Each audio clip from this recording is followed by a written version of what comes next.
Party దాని మీద ఎటువంటి క్రమశిక్షణ తీసుకుంటారు అనేది కూడా మేము తెలియజేస్తా ఉన్నాం. ప్రసాద్ గారు ఏం చెప్తారు ఈ వ్యవహారానికి సంబంధించి?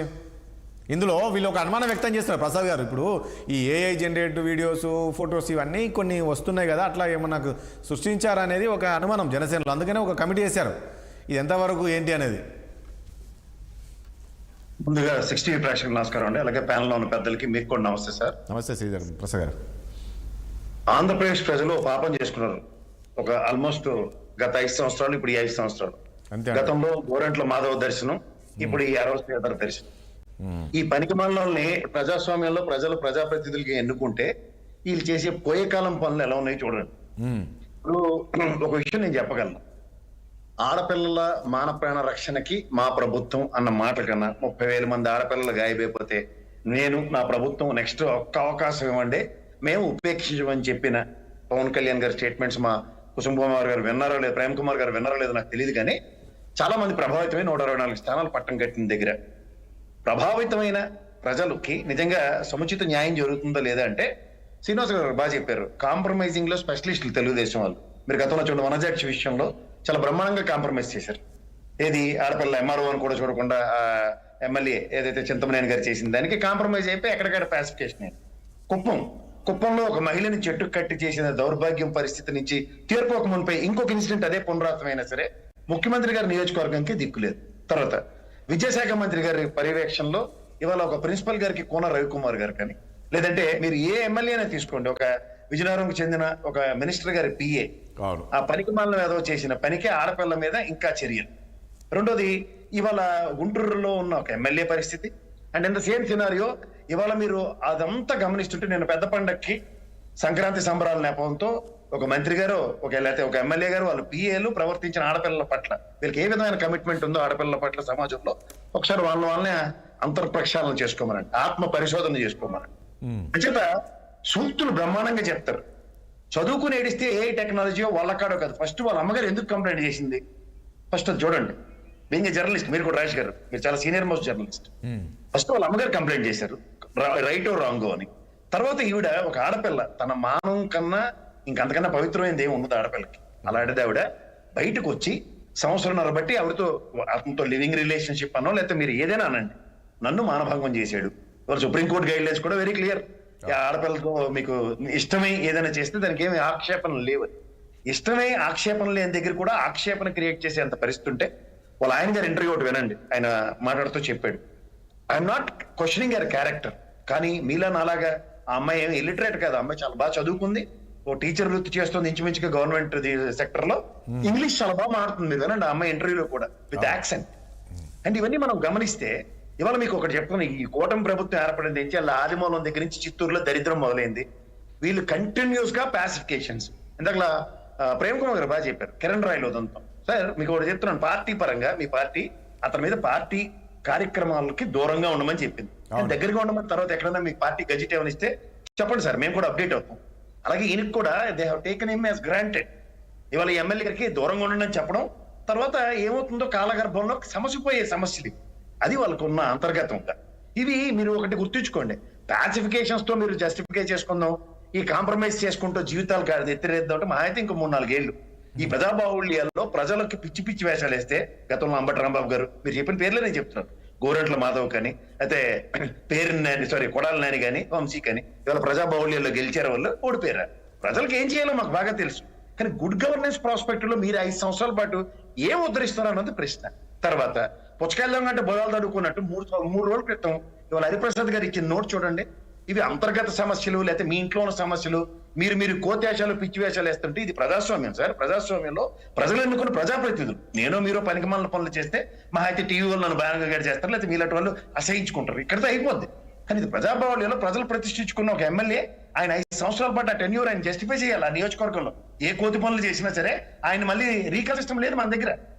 పార్టీ ఇవాళ ఫస్ట్ ప్రయారిటీలో 3గురితో కమిటీ వేసింది. ఇవాళ ఇది పండగలు పాసినాడ ఆ 3గురితో ఏం చేయాలిస్తారు, ఏ వీడియో ఇంకా ఆల్లే సూలే కొడుకుబారి సౌనంగా అన్నట్టు ప్రేమ్ కుమార్ గారు ఏమి కాకుండా చెప్పేస్తారు ఏ వీడియో అని.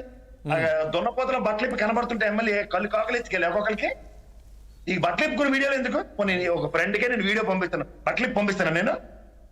ఈ మాకేం పాపం చేసాం ఆంధ్రప్రదేశ్ ప్రజల గతంలో గోరంట్ల మాధవ్ గారి దరిద్రం, ఇప్పుడు ఈ దరిద్రం. నేను ఊరుకుంటున్నామన్నా మాకేం చేత కదన్నా ఇది ప్రజాస్వామ్యం అండి. ప్రజాస్వామ్యంలో ప్రజల హితాన్ని కోరుకునే ప్రజా ప్రభుత్వాలు నెలకొల్పినప్పుడు వీళ్ళకి బాధ్యత ఉండక్కర్లే. పోని జగన్మోహన్ రెడ్డి ఏమైనా కబుర్లు చెప్పాడా, లేకపోతే పవన్ కళ్యాణ్ గారు కబుర్లు చెప్పారా? ఓహో బేగాలపై ఎన్ని కబుర్లు చెప్పాడు. ఆడపిల్ల పక్క కన్నెత్తి చూడాలంటే తోలు తీసేస్తాను, మొన్న మూలికి నమ్ముకున్నాడు కత్తిచ్చాడు కదా, ఇది ఇచ్చి పొడి చేస్తాను, ఇలాంటివన్నీ చెప్పింది ఎవరు? నేను కాదు కదా. కనీసంలో కనీసం జనసేన ఎమ్మెల్యే కదా అక్కడ పిలిచి చెప్పు తీసి కొట్టాడా ఆ పిఏకి? నా ఎమ్మెల్యేలు నా పరిధిలో ఈ పెద్ద పండక్కి పిచ్చి పిచ్చి వేసాలు వేస్తారు ఆడపిల్లల బట్ల ఇలాంటి స్టేట్మెంట్స్ ఏమైనా ఉన్నాయా ఆయన దగ్గర నుంచి? అప్పుడు చెప్పండి. ఇది ఏది ఉపేక్షించడు ఈయన. ఒక అధ్యక్షుడి పదవిలో ఉన్నప్పుడు తన 21 మంది ఎమ్మెల్యేల పట్ల కనీసం at least is taking this sort of stands అని. ఇంకా ఏటి లేకుండా మావాడు అచ్చని పచ్చపోస ఒట్లిప్పు కనబడుతుంటే ఇంకా అచ్చని పచ్చపోస నాకు అర్థం కదా. స్పందించాల్సి ఉండే అమ్మాయి కంటిన్యూస్ గా తను ఇస్తున్న ఇంటర్వ్యూల్లో తన్ని తాను హ్యూమిలేట్ చేసుకుంటాం సార్. అమ్మాయి ఒక అబార్షన్ చేసుకున్న విషయం ఏమీ కాకుండా తృణప్రాయంగా తీసి పడేస్తున్నాం. ఓ తల్లి స్థానంలో ఉన్న జన్మనిచ్చేదానికి ఎంత మానసిక సంఘర్షణ అనుభవిస్తారో మనకు ఎవరికి తెలియదా? మనందరం కూడా అమ్మ గర్భం నుంచి వచ్చిన వాళ్ళే కదా. ఇదెక్కడండి నాకు అర్థం కాదు. సమాజంలో ఆ వృత్తి చేసిన వాళ్ళు కూడా మనం ఏలెత్తి మాట్లాడడానికి కూడా అర్హత లేని సమాజంలో మనం ఉన్నాం. ఎందుకు మాడాలి అసలుకి? అది ఇష్టారాజ్యంగా ఒక చాటింగ్ తో వ్యవహారం స్టార్ట్ అయ్యి టెలిగ్రామ్ దగ్గర ఇవన్నీ చెప్తున్నప్పుడు సబ్స్టాన్షియల్ ఎవిడెన్సెస్ బయటికి తీయండి, మాకు అవసరం లేదు అవన్నీ. కానీ ప్రజాబాహుళ్యంలో వీళ్ళని నిలబెట్టి ఎండబెట్టి కడగవలసిన బాధ్యత ఉంది. కాదు ప్రసాద్ గారు, ఇప్పుడున్న పరిస్థితిలో కనీసం ఆ మహిళకు ఆ స్థాయిలో అన్యాయం జరిగి పోలీసు ఎస్పీ కార్యాలయానికి వెళ్తే కూడా నా కంప్లైంట్ తీసుకోవట్లేదు అని చెప్తుంది. అందులో వాస్తవం ఉందనుకోవచ్చా? ఎందుకంటే చిన్న పోలీసు అయితే అన్యాయం జరిగింది పోలీస్ స్టేషన్కి వెళ్తే కంప్లైంట్ తీసుకొని చర్యలు తీసుకుంటారు. అలాంటి ఎస్పీ కార్యాలయానికి వెళ్తే కూడా పట్టించుకోలేదంటుంది. సార్ మీకు వచ్చి చెప్తాను. అనంతపూర్లో ఒక మానసికంగా ఎదగని ఒక అమ్మాయి పిల్లల నభం సుమంతి లేని అమ్మాయిని తెలుగుదేశం పరంగా 13 మంది ఇష్టం వచ్చినట్టు అమ్మాయిని మానభంగం చేస్తే దిక్కులేదు ఇప్పటికి దాని మీద. ముచ్చుమర్రి కట్టిన అమ్మాయిని ఇప్పటికి పట్టుకోలేపారు. ఏం జరిగిందో ఇప్పటికి తెలియదు.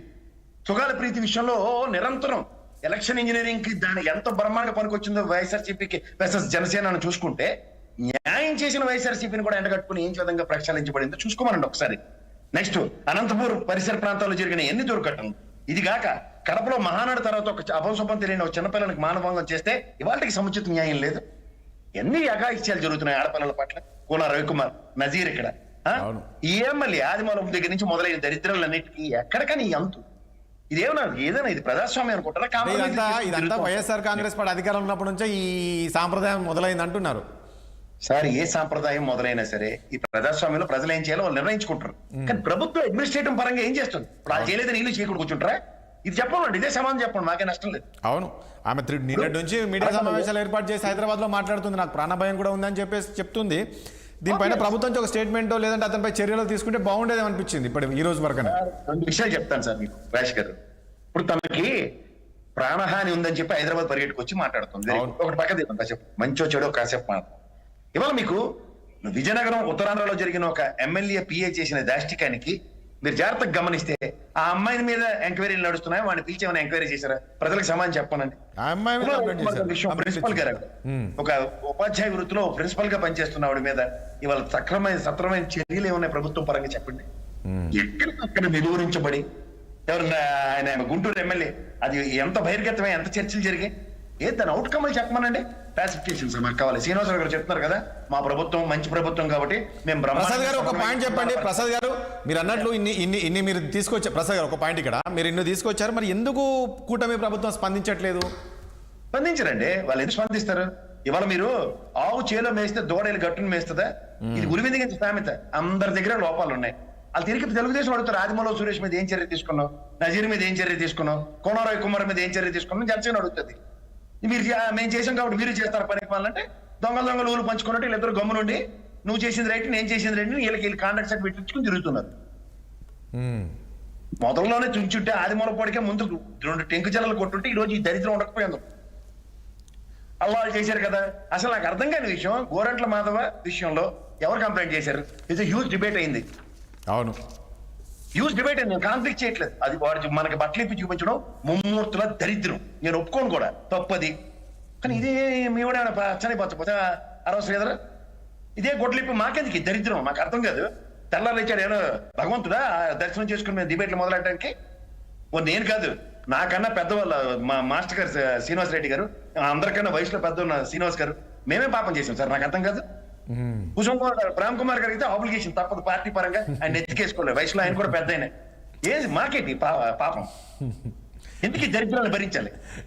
హేమకుమార్ గారు, ఇక్కడ